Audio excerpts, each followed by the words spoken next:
And what kind of kid were you? Would you say you were a good student or more of a rebel? I get D's and F's, and they put me on probation. That's something a lot of people don't know about me at all. Yeah, so Dr. Tarnow had F's at one point. I had a lot of F's. On a 4.0 basis, I had a 2.001 average.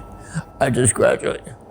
So how did I get into dental school? The guys interviewed me, said, we've been doing this for 25 years. We've never seen a report like yours. What would have been like the biggest challenge in the beginning for you? A lot of people don't know that. I drove a taxi in New York City. And that's how I supported myself. It was probably the most difficult time of my career, and that was the price I paid for 5 years. You gotta stop. I said, I can't do it. But it took me out of the office, took me out of my life, it took me out of my home. And during the first few years, the real difficulty was I hardly knew my son. Dr. Tarnow is one of the most influential innovators in modern dentistry.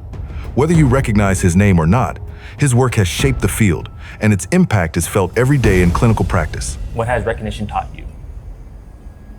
Be humble. But I realized people who were cocky didn't grow much after that. I see. They were just cocky, in any field. You get so cocky that you think you're the only person that knows anything, and nothing could be further from the truth. Things that will change our future and your future, Nick. There's gonna be some guy or woman that you have no idea who he or she is right now in some laboratory in the middle of Afghanistan. Who the hell knows where? Some weird place that you can't even consider. Yeah. They're in the middle of somewhere, and they're coming up with some cellular activity. How soon do you think that's? That's 10 years away. 10 years. Minimum 5. Clone it. Clone your own tooth. Clone your own ligament and form a tooth from it. And did you ever think about walking away at one point? That's an interesting question, Nick. This is really special for me. I'm sitting down with Dr. Dennis Tarnow, not just as a world-renowned clinician and educator, but as someone I've had the privilege of learning from and working alongside on a daily basis over the course of my 3 years here at Columbia University. Over time, our relationship has grown beyond that of a mentor and student, and we've come to know each other very well. Most people know Dr. Dennis Tarnow for his incredible contribution to dentistry, but this conversation is different. We're stepping away from the clinical and academic world to get to know him on a more personal level. The experiences, stories, and perspectives you don't usually get to hear. I hope you enjoy. Dr. Tarnow, it's a pleasure to sit down with you here today. Leaving dentistry aside for now to focus on something more personal. Being a third-year periodontal resident here at Columbia University, I've had the privilege to learn from you throughout the years, and it's been an honor to have such a remarkable professor. Thank you. But today, I'm excited to speak to you not just as a student, but as a friend, and hear more about the experiences and moments that shaped who you are. Welcome, Dr. Tarnow. My journey? Yeah. Okay. Okay, so I just wanted to start out with the first question, which is, for those who don't know who you are, can you please share a bit about yourself? Well, I've been teaching for many years, as you know. I'm both a periodontist and a prosthodontist, trained in both specialties. Started my practice 50 years ago, actually. Limited to both periodontics and prosthodontics and together, which was kind of unique at the time, and a major difference in offering both specialties under one roof. And it changed my entire career and changed my teaching and my private practice.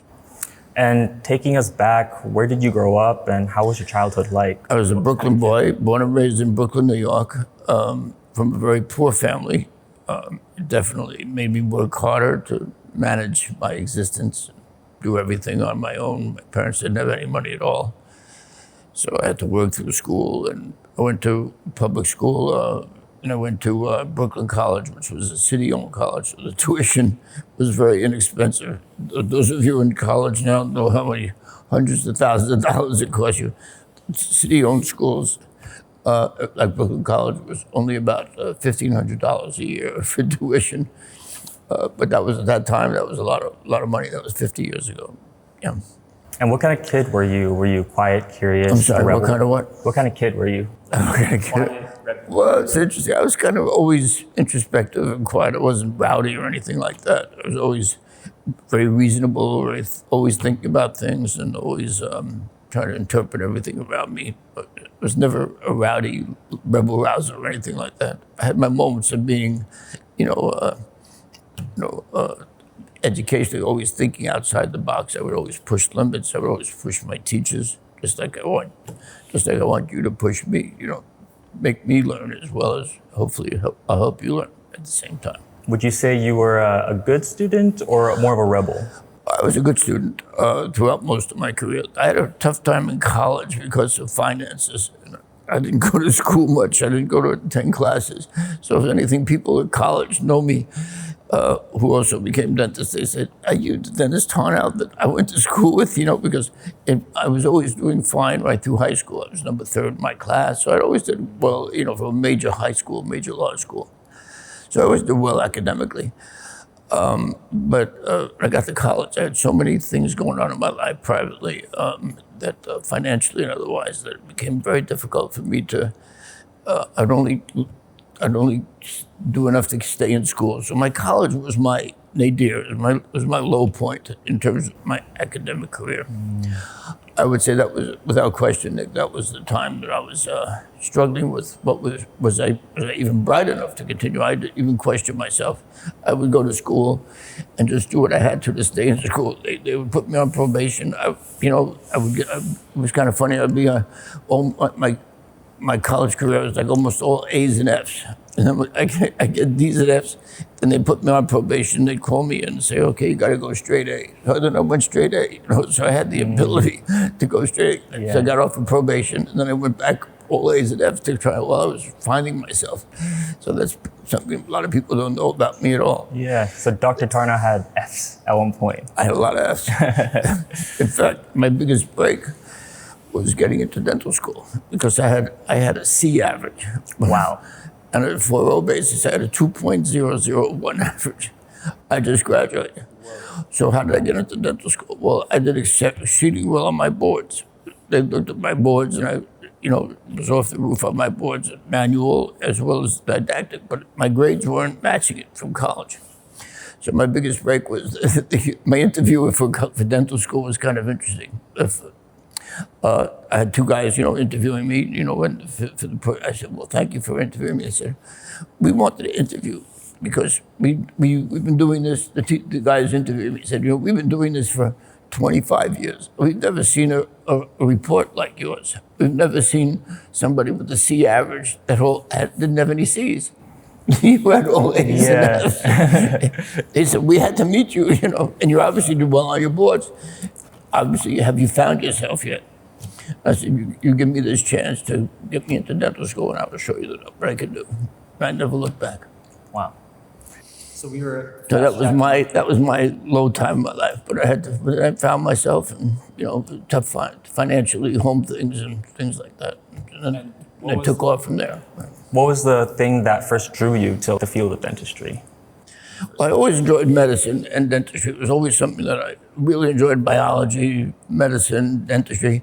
And dentistry I was lucky to even just get into dental school. So it was actually very fortunate that I got into, school at that time. It was NYU. Got into NYU, and it was my biggest break for sure. So I always enjoyed medicine. My brother did the law thing. He's a lawyer. I did being a kid from Brooklyn, my parents were very proud of us. My son the lawyer, my son the doctor. So we gave them both. So it was kind of cute. Were you interested in medicine? I was always interested in medicine. Or was it dentistry specifically? No, it was always medicine. But dentistry was a good backup position at the time. But then, when I did my internship, I realized that I was always thinking of maybe going on after my dental career to maybe even still do medicine. And then I realized when I went to my internship and I was in the emergency room at Brookdale Hospital, and I realized that we were the specialists of the oral cavity. I mean, we knew the oral cavity inside and out, and the physician's world started in the throat and didn't do anything with the mouth. So I realized that I found my specialty, and I never looked back. I've enjoyed it. It's been a magnificent run. The periodontal training that I took gave me what's the best way to put it? The biological part that I always loved, the wound healing, the biology, the medical part. And as you see from my teaching, that's always, histology, wound healing, how it heals, that all comes from that background. And I love cosmetics and aesthetics. So the prosthetic part, there's nothing more fulfilling for me as a dentist than when I change somebody's mouth and make them look better and feel better, and prosthetics does that. So that was the 2 specialties that I pursued. I see. And there was no defining moment when you would say as a child when you went to the dentist, for example? And No, I had all my fillings. A funny story is I had all my fillings done without anesthesia, and I had a lot of fillings. So I would just hold on. We're almost there while he was drilling. So he was a lovely guy, but he didn't believe in Novocaine. He didn't, Really? Really. So I had all my fillings done without Novocaine. wow. So if you have a second, I'll tell you a funny story. So I was in my junior year of dental school, and I always knew I liked surgery, maybe become an oral surgeon, biology or periodont. So I made friends. I used to go up, and when I had any time off, I would go up to the oral surgery department and get to know the teachers there, get to know what they did. So I went in there and I got to know one of the teachers real well. So the end of my sophomore year, beginning of my junior year, I was ready to start going and treating patients. We didn't treat patients until the junior year at that time. Yeah. So I was ready to go in and I had to give my first injection. It was a Friday afternoon and I had to give my first injection on Monday. Mm-hmm. And I realized that I had never had an anesthetic injection. I never had Novocaine. All my life, here I was 22, 23 years old. Yeah. I never had a Novocaine injection. So I don't know what numbness is. It's gonna feel fat, it's gonna feel tingling. I had no idea what the hell I was talking about. So I went up to the teacher that I became friends with and I said, can you, it's a Friday afternoon at the end of the day, could you give me a block? I want to know what it feels like. He said, what? He said, yeah. He said, sure, I'll do it. So he gave me a block. And he said, tell me what you're feeling, all the numbness and the tingling. And so right then and there, the seniors had already gone out of the clinic. They were finished for the day.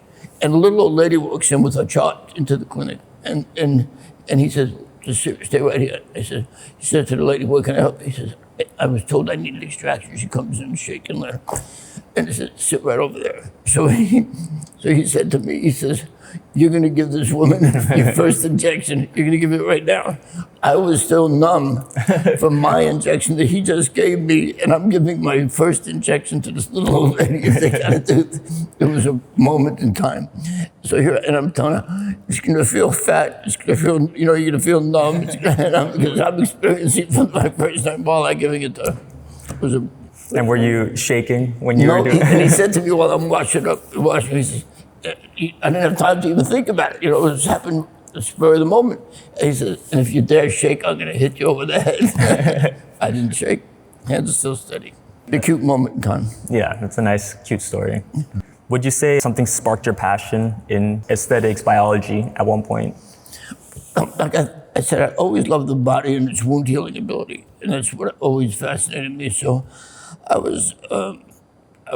that's why even what I do now with periodontics, aesthetics, obviously I've geared more to the surgery now. And my partners do the prosthetics, but for 20 years I did my own prosthetics. It wasn't like I went right into perio. I did both fully. And I did all my own prosthetics. It's really nice for me to see some of my old patients from 30, 40 years ago where I did the prosthetics and it's still in the mouth. I said, wow, I wasn't so bad, I was not a bad. But the periodontics, you notice I focused a lot on biology, but also now with implants, wound healing, how to fix problems, connective tissue grafting, papilla, all these things that I'm so known for and involved with is aesthetics too. So biology with aesthetics. So how to repair problems, all those things make me feel like I found my niche and I've been very happy with it. Yeah, it's like dentistry falls into that same category, aesthetics and biology. Exactly. I see. And do you say there was like an early influence or a moment that stood out to you? I was always taught to take care of people properly by some really good teachers. I had Sigmund Stahl, who was he was the chairman of the perio department, taught me biology, wound healing, how to treat people like human beings and think logically. And that's what I try to convey to you as my students. Always think logically and, think about how wound healing helps what you do every day and what you see. And I think Stahl probably, the teacher in me right now is mostly Sigmund Stahl. Have I had other great teachers in prosthetics? Yes. Frank Salenzer Sr., occlusion, Howard Litvak. These are great prosthodontists who taught me great concepts, occlusion, all that. But Sigmund Stahl taught me how it all relates to the periodontium and the biology of wound healing. And I really appreciate that. He's since passed on, but we did so much work together histologically. It really showed me the way. And I think those moments with him, as my main mentor in periodontology, was the key to, triggering me to be the person I am today as a teacher. What would have been like the biggest challenge in the beginning for you? Finances were very difficult. Finances. I had no money at all, and I had to, start on my own, and I'd say the biggest challenge was during, when I was doing my specialty training. I did a combined specialty training and in periodontics and prosthetics, and I had no money to speak of. But two parts. One was my last year of dental school. I had no money. I was on loans, and Niq Chen, who was the president at the time, President Niq Chen, took away student loans. And we went nuts. Right in the middle of my senior year, they took away all student loans, and even though this was horrible, they just did it to save money. Anyway, I had to work 3 jobs while I was my last year at dental school. It was probably the most difficult time of my career in terms of I was down to no time to myself. I would be in school Monday through Friday, studying at night whenever I had to. I'd work, I was teaching swimming 2 nights a week. So swimming was one of the jobs? One of the jobs was teaching swimming, and I also drove a taxi. Wow. A lot of people don't know that. I drove a taxi in New York City. And that's how I supported myself. I drove Friday and Saturday nights from 4 in the afternoon till 4 in the morning. Wow. So I didn't have any time to myself. And so those weeks, even on weekends, no time to myself whatsoever. And your third job was? I was a lifeguard too. Another lifeguard somewhere else. Lifeguard, taught swimming, and also, I also worked in the Daily News. That was my third job, was the Daily News. I would take papers off conveyor belts for 10 hours at a time and put them onto trucks. So I did that at the Daily News and the New York Times. And at this point, was there a lover in your life? No, I didn't. I couldn't think about. Even though I had relationships, I definitely never felt. I was so insecure with my own finances that I never felt that I was able to, get into a relationship for long-lasting ones at the time. So I waited till I was out of school, and even after I finished my specialty training, it took a while for me to have financial stability before I would even think about getting married, which I eventually did. Around when did you meet your wife and get married? Well, I met my wife at a Club Med, believe it or not. Club Med? Yeah. Where? In Haiti. Wow. So we met at the Club Med in Haiti, and we just fell in love and never looked back. So it's over 40 years ago. This was just a vacation with your friends? Just a vacation. I went on with another buddy of mine and ended up and we went down there, 2 single guys down there, and she was there on her own also. They just put you up, and so we wound up at the end of the first night and never looked back. So forever grateful for Club Med then. I never. Have you gone back to Club Med before? Yeah, we actually have. Like a nice. That was for families, but we did. The interesting thing is, I'll tell you a quick funny story. She's a physical therapist by training. So when she came down, she had just finished a physical therapy course on TMJ as a physical therapist. They would teach you how to manipulate jaws and all that kind. So I met her that night when she came down, and and she said, she looked at me, and I was in my bathing suit with some beads. Those when you go to Club Med, you get these beads for money. Anyway, she looked at me and says, "Are you a dentist?" I said, "Yeah, I am." How did she know? Well, she asked me. I said, "Oh, I'm a dentist." She says, "Yeah, well, she just finished this course the day before she came down on TMJ by this guy named Roccabato." So, and she was still, she hadn't been to vacation mode. She was still, into learning. So she says, "What do you know about TMJ?" I said, "TMJ?" I said, "What are you asking me at TMJ?" "Well, I'm down here." I had finished a course with Frank Salenza. I knew a lot about TMJ, the prosthodontist. So I said to myself, what do I have to do to score with my wife, my future wife? I have to talk to her about TMJ. Well, it worked out well. I never looked back. So we had dinner, and I talked to her about TMJ, which she still wanted to hear about, and never looked back. And she was with her single friends? Yeah, she was by herself, actually. Oh, by herself. Right. And you were how old around this time? Oh, I was 37. 37. I waited all these years because I had financially, I was in such dire straits that, so I didn't get married till I was like 37. And did you ever think about walking away at one point? From what? walking away just from dentistry when you were No, I struggling never in did. It dental was school? my path to stability. I always enjoyed it. I never thought about walking away. No, I was concerned about my own health at times. Like I said, when I was working 3 jobs and going to school full time, that was the toughest time. Yeah. But I knew I had a window. I knew I had not a window. I had there was a window at the end of the tunnel, or a light at the end of the tunnel. And the end of the tunnel was my graduation. And then once I did that, then I had a degree, and then I could make some money. So that's what kept you going, pretty Yeah, much. knowing that it was not forever. That I was see. working 7 days a week, 4 or 5 nights a week. I didn't have any time except Sunday night from 6 o'clock to midnight. That was my only free time. I had no other free time the whole week. I had to do it. You do what you got to do. And I had to do that for a year. But I knew I had an end point. It was graduation. Once I got my degree, then I had the ability to, start earning a living, hopefully, and doing all that. And what would you say when you started noticing things started to change? Change in what way? In recognition, like everything, It was kind of weird. At first, like your first breakthrough. well, my first breakthrough was being accepted to a special program that gave me a double degree, a full certificate in periodontics and prosthodontics. That was clearly my first breakthrough. I went to different schools. Penn had a perio-post program, but if you go to Penn, at that point, the programs were 2 years, not 3 years each. Yeah.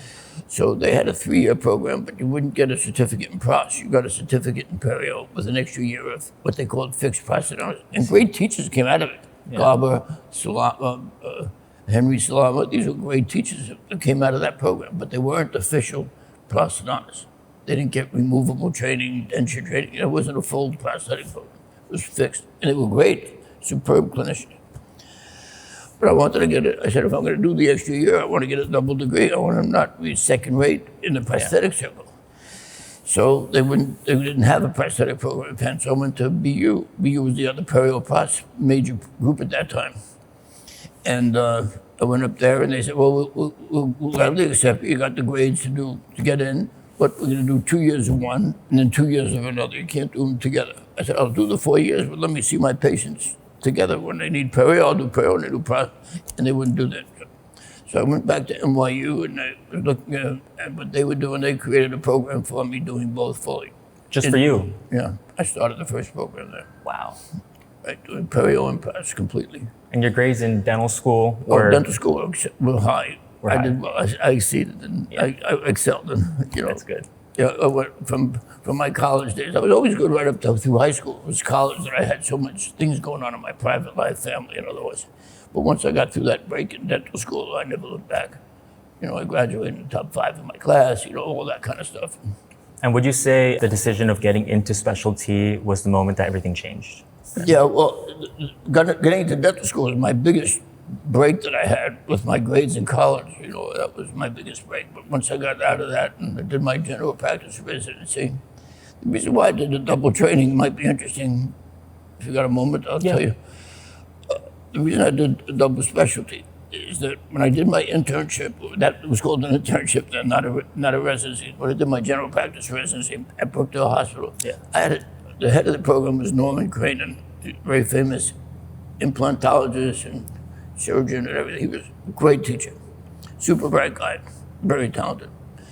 A bit crazy, but wonderful. He was a great teacher. And he created a magnificent program there with great specialists coming in every day, periodontists, prosthodontists, endodontists, orthodontists. So I had such incredible training. There's only 2 of us. We only had 2 residents, myself and one other resident. And we had so much training one-on-one with these guys. Every Monday it was perio, Tuesday was ortho, Wednesday was pros, Thursday was surgery. So we had great specialists, one-on-one on our back, and we learned so much. I learned more in that year than I've learned any other year of my career, including my double specialty training. And clinical, not just didactic. So when I realized what I wanted to do, I said, the only thing I'm missing, I felt like I could be a super generalist, if you want to call it. Yeah, super I had cheap. such great training. But I'm missing 2 things that I knew I was exposed to during my time. One was in perio. I knew that the periodontists knew how to handle tissue. They were finesse. I would do the perio training with them on every Tuesday morning at perio. And they would say, well, okay, today we're going to do apically positioned flap. So next day, we'll do a bone graft. Next day, we're going to do the... I didn't know why. I didn't. I was a technician. I was an excellent surgeon who just... I did what they taught me. They said, today we're going to do this. Why did they choose that? I didn't really have that knowledge to make that decision, but they had that knowledge. They knew why they were doing a graft versus not, And I said, I need more training, not to handle surgery. The surgery, I could do whatever they want. Because we were only 2 residents, we handled all emergencies in the head and neck region in the emergency room. They taught us how to do plastic closures. The periodontist, we did everything. Not periodontist, the general practice, we did everything. They didn't have an oral surgery group in my residency.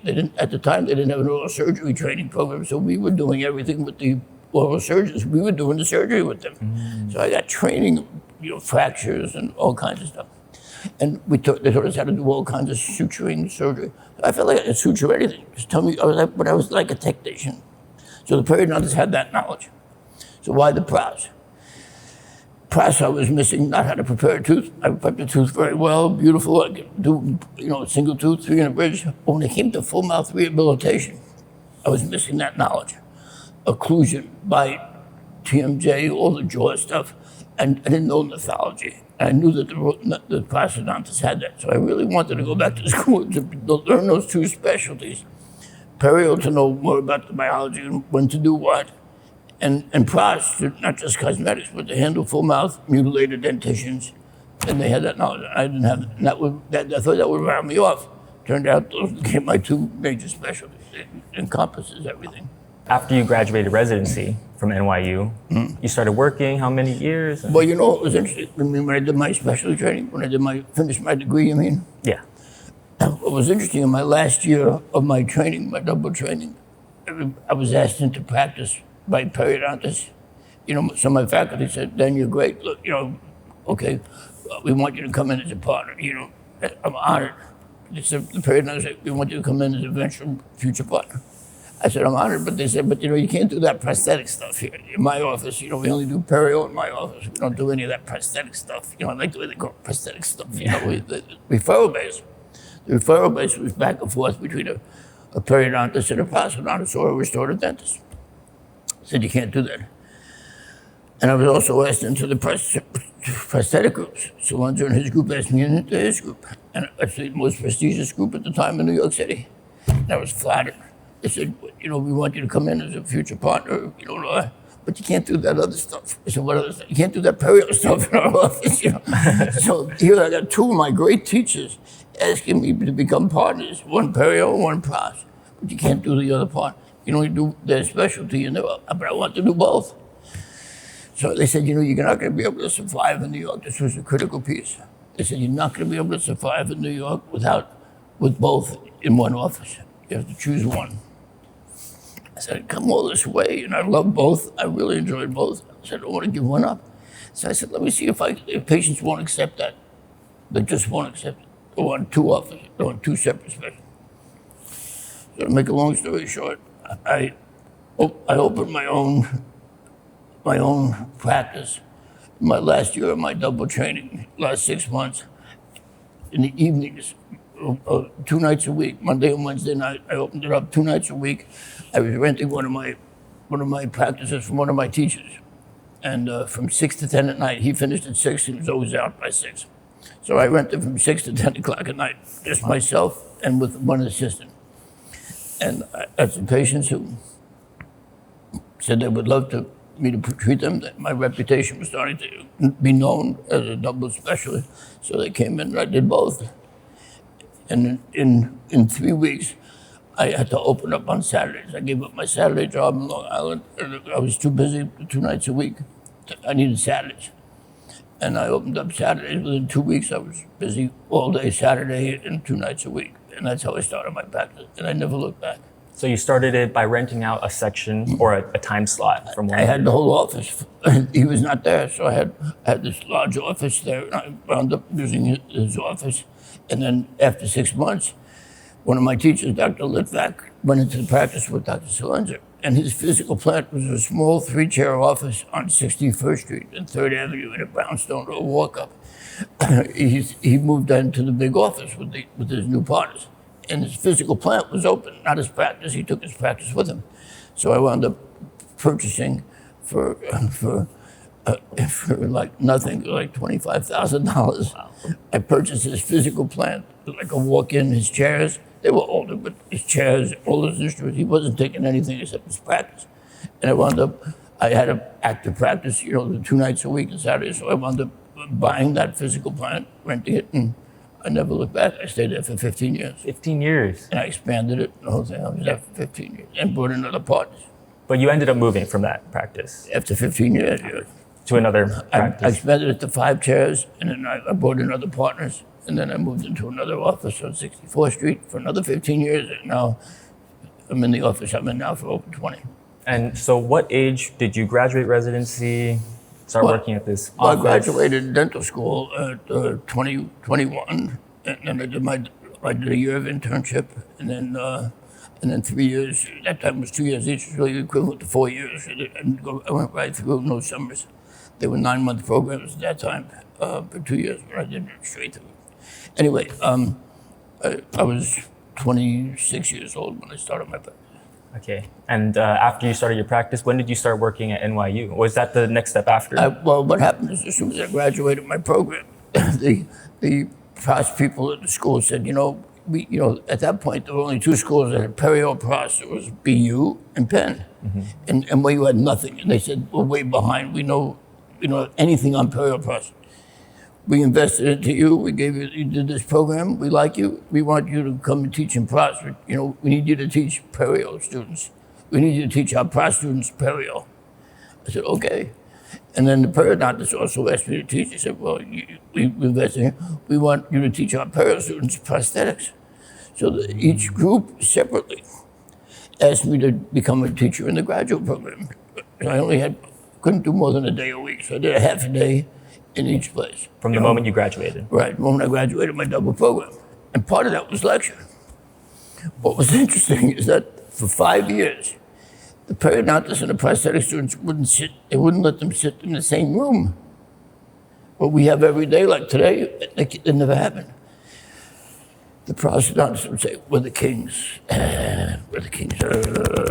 We decide everything. And the periodontists say, those guys don't know what they're talking about. We're the guy, we're the gums are the key, the health of the gums, it doesn't matter, all that other stuff. Yeah. It's nice cosmetic. We're the kings. I said, well, you both have your place, I said, that's what we've got to teach you. But I said, after 5 years, I was teaching the same course twice a day. 1 day a week, I was teaching 1 hour lecture.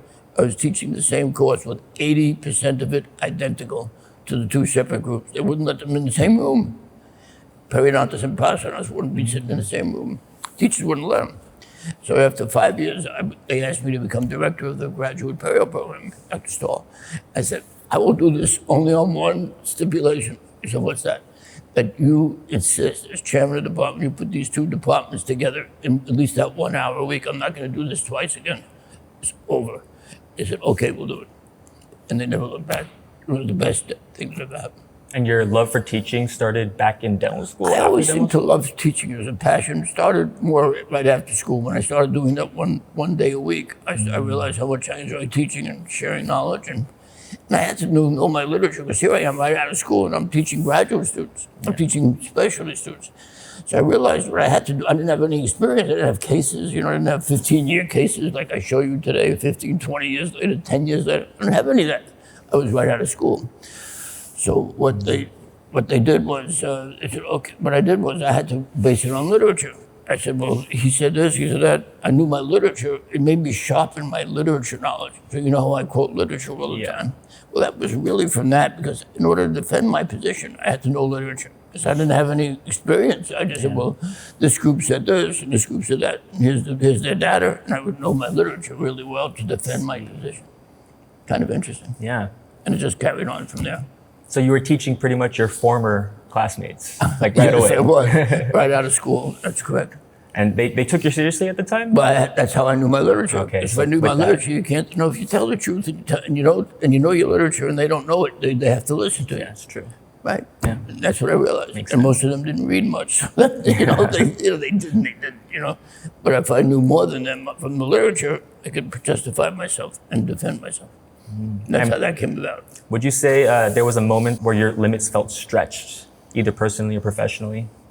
I would say, believe it or not, that was actually a different time. It was it was probably about 5 or 8 years after I became a specialist. I started growing. My reputation was growing. I was publishing now a little bit, and it was starting to grow. And I was doing guest lecture quite a bit. And I had also gotten married, and to my beautiful wife, Karen, and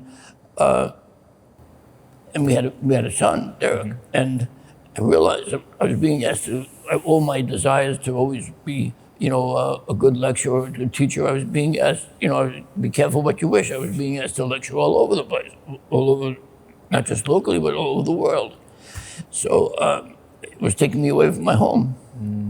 And during the first few years, the real difficulty was I hardly knew my son. I'd say, well, I'll come back on Friday night or Thursday night. I'll be here Wednesday night. I'll be here only Thursday. Then I'll be back on Friday. I was in and out like crazy. I never had a life. And Karen said to me, you got to stop this. You got to have a family. So what I did was the biggest change from that point of view. I said, okay, let's do this. I will not lecture on weekends anymore, except maybe twice a year at a major meeting or something, or it's a Saturday. But just to go to a continuing ed program and teach for a Saturday, I'm not going to do it anymore. And so I said, Monday through Friday, I'm fine. But Friday night, I'm on a plane coming home to spend time with my son and you. And how old was your son? He was about 5.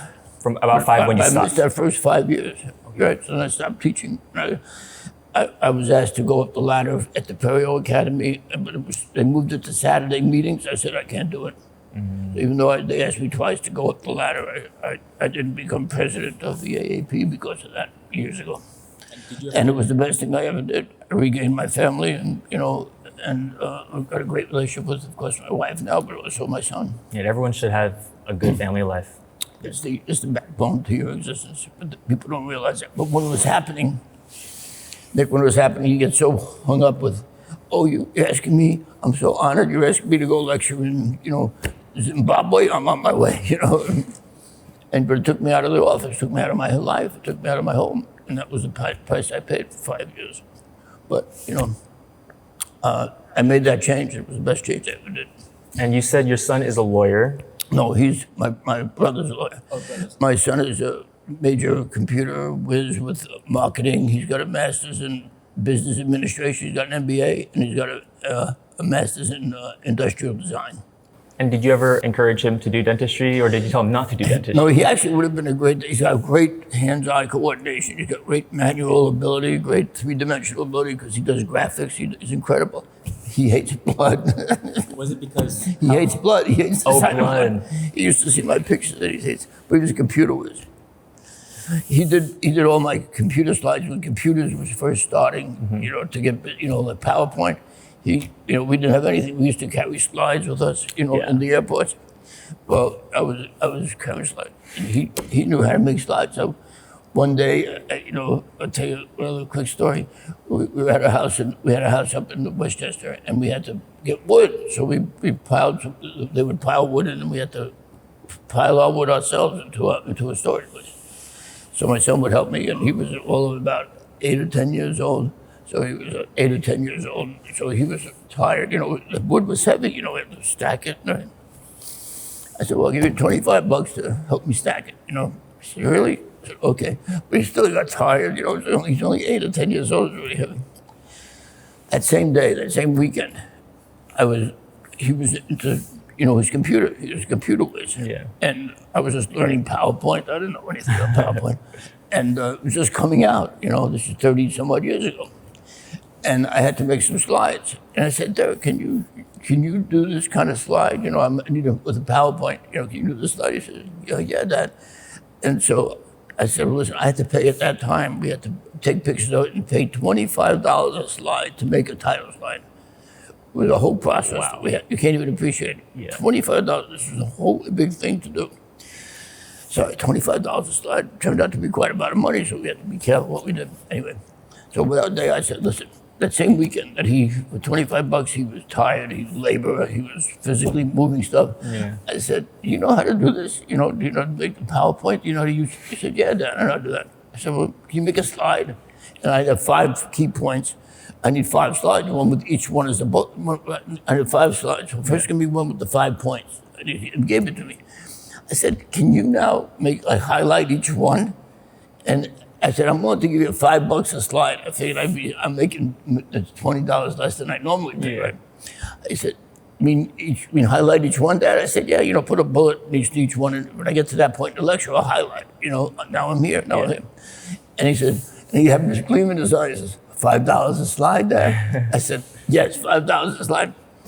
Well, he made the 5 bullet point slides in about 2 seconds. It took literally took a minute. And I said, you remember this, Derek? I said, you just made $25 stacking wood for a few hours and you were exhausted. Yeah. Now you just did that because you had knowledge that I didn't have. You had knowledge and you did that for $25 too, and you did it in about 2 minutes.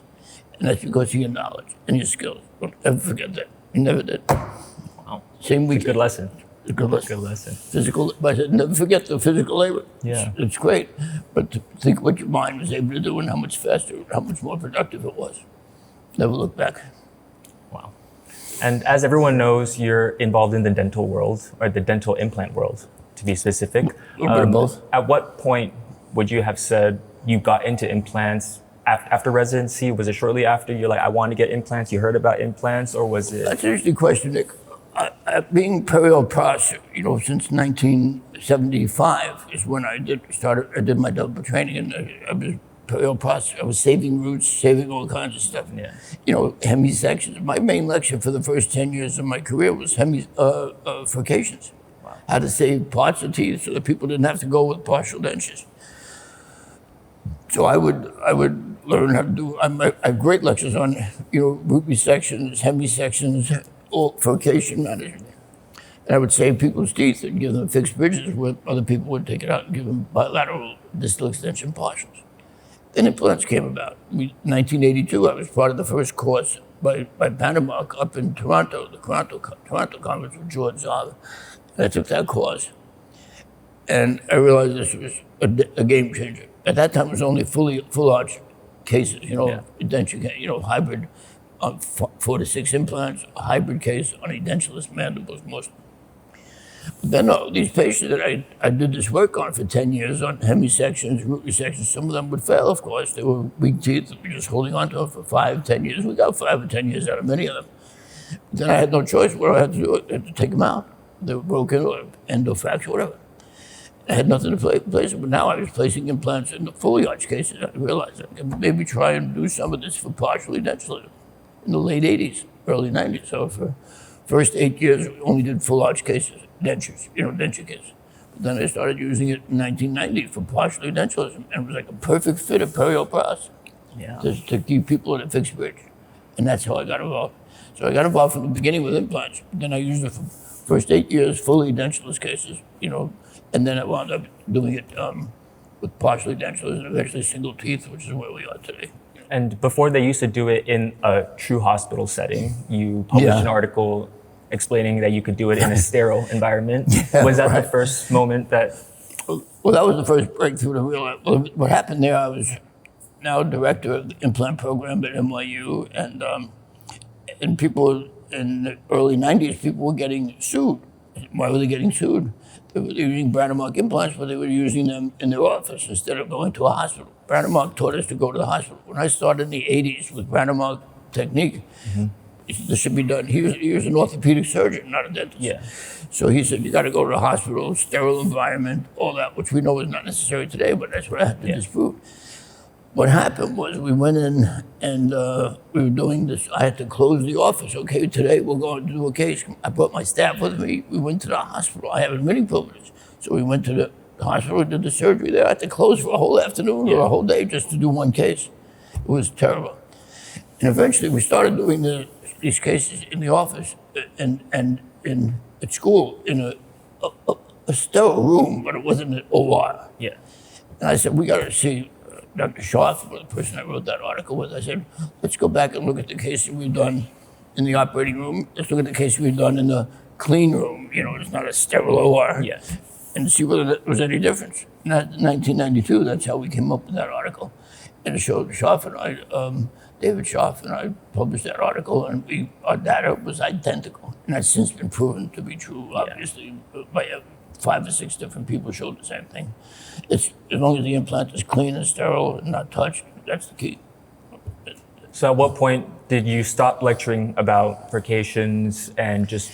Well, you know, it kind of became an automatic. It was so new that people started asking me about lecturing on implants. And so it just kind of continued and kept going. And then people realized we didn't have to save those teeth.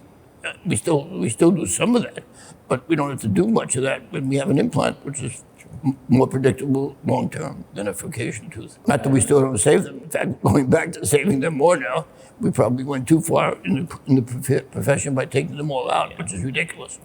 There are places to, take off a root or something like that. Once you started receiving success, what has recognition taught you?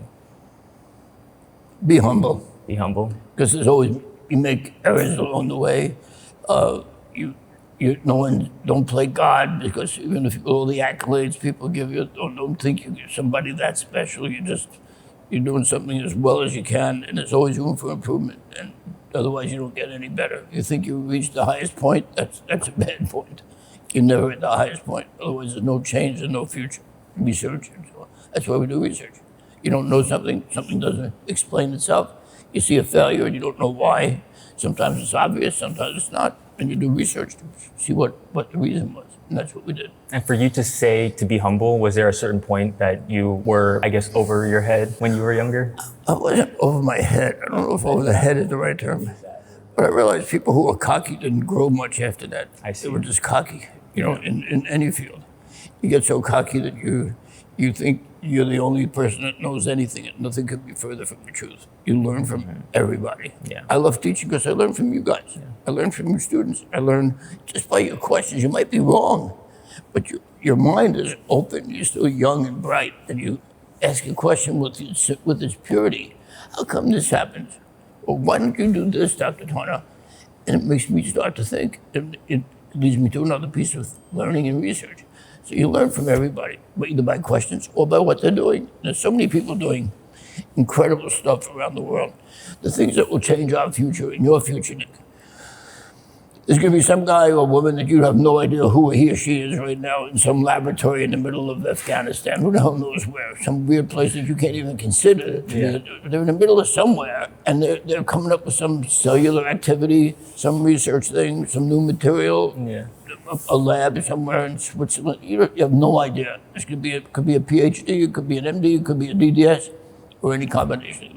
Or not a dentist. They're going to change. What? Or not a dentist. Or not a dentist, right? It could be a PhD, not a dentist. It could be anybody that just came up with something. And then it can be used and grow. And I think that there's always room for improvement. Look at ceramics, look at zirconia.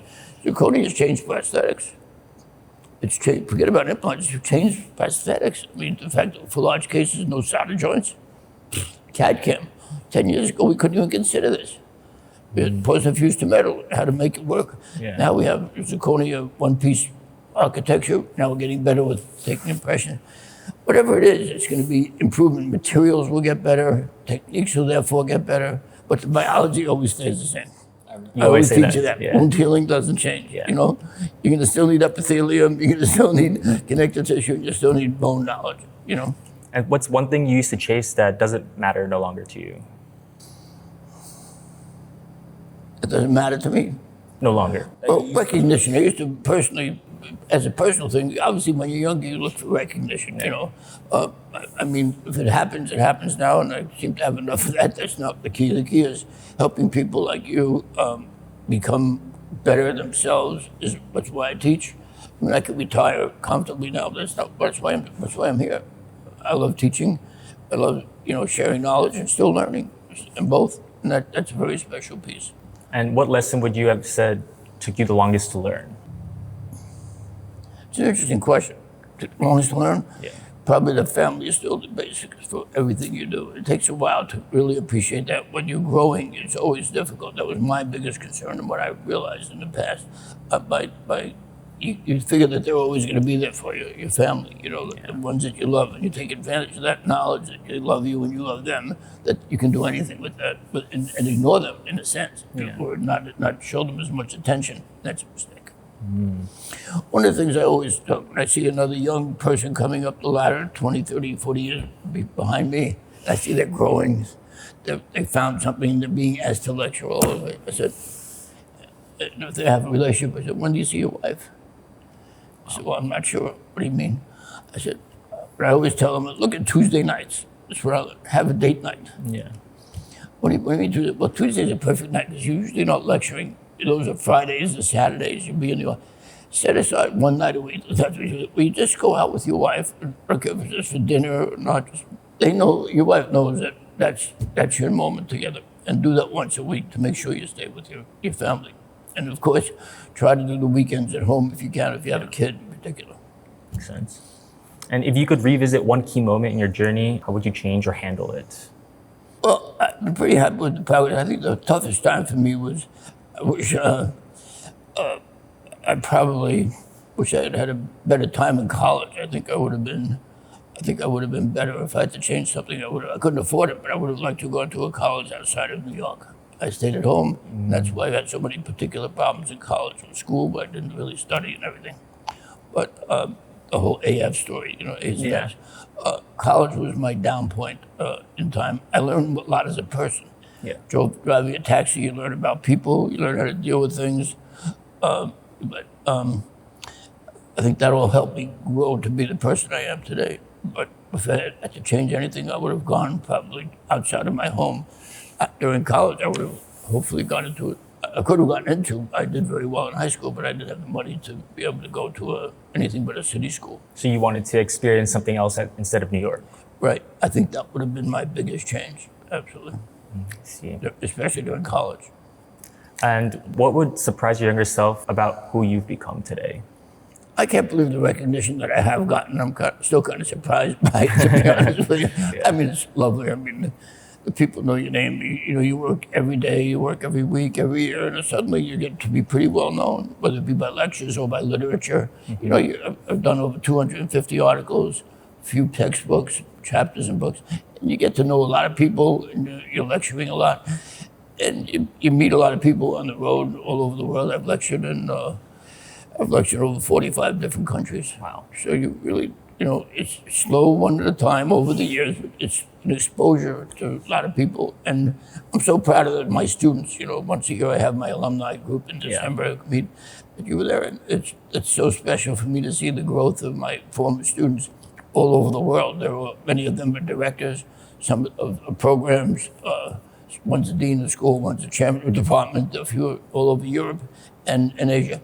And it's just amazing how a teacher it always amazes me how a teacher can touch people all over the world today, especially with communication being there. And what would you, if you had to go back in time, or if you could go back in time and speak to your younger self before recognition, what would you say to him? That's an interesting way to put it. I'd say, listen, just keep your values, earn enough money to keep yourself comfortable, and don't, and which is what I try to always do. Yeah. Money will always come if you just follow your heart and love what you do. Always go with your passion. I always loved dentistry, love what I did, and treat people like human beings, not like items or procedures. Yeah. And it's what I teach you every day. Take care of the person as a human being, and money and fame will follow. I guarantee it. And pick a niche. Pick a niche. The best thing I can tell you, Nick, is to pick a niche. In other words, you're going to be a periodontist if we let you graduate. You're going to be a periodontist soon. Yeah. And pick a niche that you like. One or two niches. Is it mucogingival surgery? Is it bone grafting? Is it whatever it is, Pick a niche and try to develop that in the clinic and now when you graduate. Document, measure. Start measuring things. My famous papilla article with the 5mm roll, yeah. I started measuring. That paper is only 2 pages long. Yeah. 2 pages. It's probably one of the most famous articles out of the 250 I've done. It's one of the top 3 that I ever did. So, but I measured. And you didn't just say, I think it's here, right? I measured, I got numbers. And the numbers turned out to be valid. So the point is that, you go one step at a time. You never know what's going to be the major breakthrough. But just live by the rule of, take care of patients as human beings, not just another procedure. That's the key. And what would you say when things start to slow down or get hard? What keeps you going? I think it's just a faith in knowing that you're doing the right thing. Everything still seems to materialize at the end. In the long run, the people who do the fast charlatan type things, they don't really get along except a flash in the pan. 3 to 4 years later, they're nowhere. Or people realize that they're not the people that they thought they were. But they did the flashy thing for a year, but they didn't have consistency. Yeah, makes sense. In your perspective, after teaching many students, what mindsets or traits do you believe lead to like true excellence? Leads to true excellence? Yes, that you've noticed. I think leading to true excellence is really dedicating yourself to doing the best you can. When I see students today, they don't concentrate much. Part of it's with the pandemic and everything. People stop learning. They stop applying themselves. When I went through dental school, I wanted to know everything I could because I was going to touch a human being. Yeah. How could I not learn every part of what somebody was trying to teach me at school or what I could read? Because I was going to touch another human being, and I had to know. I felt I had a great responsibility to know everything I could about that procedure, and that's where I was. And I've always lived that way. So if I'm trying something, whether it be old or new, I want to make sure I know everything I can about it to learn about it before I touch a patient, touch a human being. You notice when someone has a hunger to learn. That's right. That's when I'm known to help a lot of people over my career, and you asked me to do this, I said, sure. This is what you want to do or pursue, sure. But I want somebody, I'm used to opening doors for people. I always say, I'll open the door for you. Somebody says, Dr. can you help me do this? Sure, I'll be glad to. I've opened a lot of doors. Not everybody comes through them. Some people trickle through them. Some people run through them, and they do it all different ways, but that's what you look for, the person that's ready to go through the door. I just open the door, make introductions, make pathways, but you still got to do it on your own. And what would you say you're most proud of so far in your personal life and in your professional life? My personal life is my wife and my beautiful son. He's a wonderful human being. Thank God my wife raised him well. But he's wonderful. Derek is wonderful. And my wife is wonderful. I'm happy as could be with the two of them. So that's it's a personal thing. That's it. From a dental standpoint, it's my students. Your students. With my alumni day, when I see what the path, the propagation of you train one person and they train another 15, another 20, and another 30 over their lives, that may be hundreds. The propagation of your knowledge and expansion of that, and not just the knowledge, but how to learn, how to think. That's what makes me happy. And is there a project or goal you still hope to tackle now? I think peri-implantitis dentally is still a pain in everybody's butt. Yeah. I'm trying to do implantoplasty research now, looking at what happens if you take off subcrestal threads. I want to like we debride a root subgingivally. I want to debride the threads off. I think that unless we come up with some other way to do it, right now I don't think we've done well. We can kill the bugs, but we still have to eliminate their residual endotoxin and bacteria on there. Even though they're dead, they're still there. The lipopolysaccharide's still there, can cause an immune response. Mm-hmm. So trying to see whether that helps, but it's still technique sensitive. It's very difficult to do. It's difficult to get down in there, and we use special burrs. But that's probably the most difficult thing that the whole world is trying to face right now. Don't be shy about trying to learn how to treat peri-implantitis. It's going to be as big a factor for you as a periodontist is treating teeth. Yeah. And from your perspective, where do you see the implant dentistry evolving in the coming years? Well, I think it's going to get better and better, of course. I hope it is. I think new materials. I think different bone grafting. I do think that eventually there could be a genetics involvement. Like, how do I take a type 4 socket, meaning like a posterior maxilla, and just by taking it out and putting something in, taking a tooth out, and putting some graft material in, that makes it into a type 1 or type 2 socket, much denser. Yeah. I think that's somewhere in the future. We don't have it yet, but I think that kind of genetic, the socket that's coded to genetically fill in with soft bone, how can I make it fill in with dense bone by the patient's own genetics? I think that's the future for sure. Okay. And the real future is going to be, the next implant is going to be transposed teeth. Regenerated teeth from cells. I think that's going to be the next step. Take your own tooth that you take out and reform a tooth and use it any way you want in your mouth, your own tooth. How soon do you think that's? That's 10 years away. 10 years. But Minimum 5. but teeth do Clone it. Clone your own tooth. Clone your own ligament and form a tooth from it. You know, stem cell work. You take a stem cell and propagate any part of your body, including your tooth, and that becomes the next implant. The other nice thing about that is that then you don't have a rigid system. You can have a ligament, and you're not worried about a growing child. So in a growing child, you have a tooth or an implant with a ligament. So you don't have to worry about ankylosis and staying in one place while the child develops and still grows.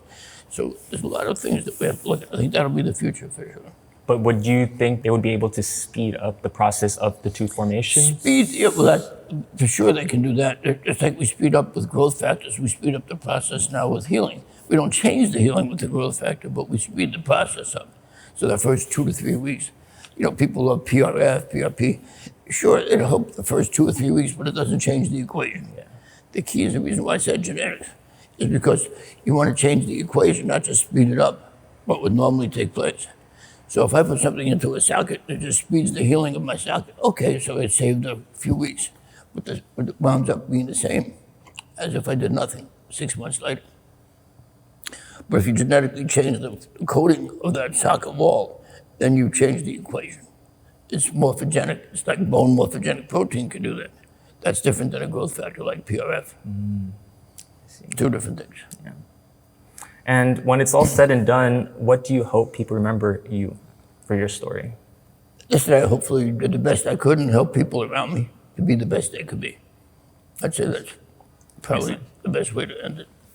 Okay, well, Dr. Tarnow, thank you for joining me today. Thank you, Nick. It's been my honor to have you as a grad student, and you know, keep doing this, and you never know where it's going to take you. Thank you. It was nice hearing about your personal life. I haven't gone through that in a long time, so it's been an interesting interview for me. Well done. And I'm sure a lot of young people out there would love to listen to this conversation. I'm not sure about that. When they're ready to go to sleep at night, I haven't put this on, they'll go to sleep. Thank you, Nick. It's a pleasure. Thank you for watching. I hope you gained something valuable from this interview with Dr. Tarnow. Since this is my final year here at Columbia University, I wanted to make the most out of my residency experience. And being in Dr. Tarnow's presence, I thought what better way than to sit down and have a one-on-one interview with him. I had a lot of fun making this interview happen, and I hope you enjoyed it just as much as I did. So again, thank you, and I'll see you in the next video.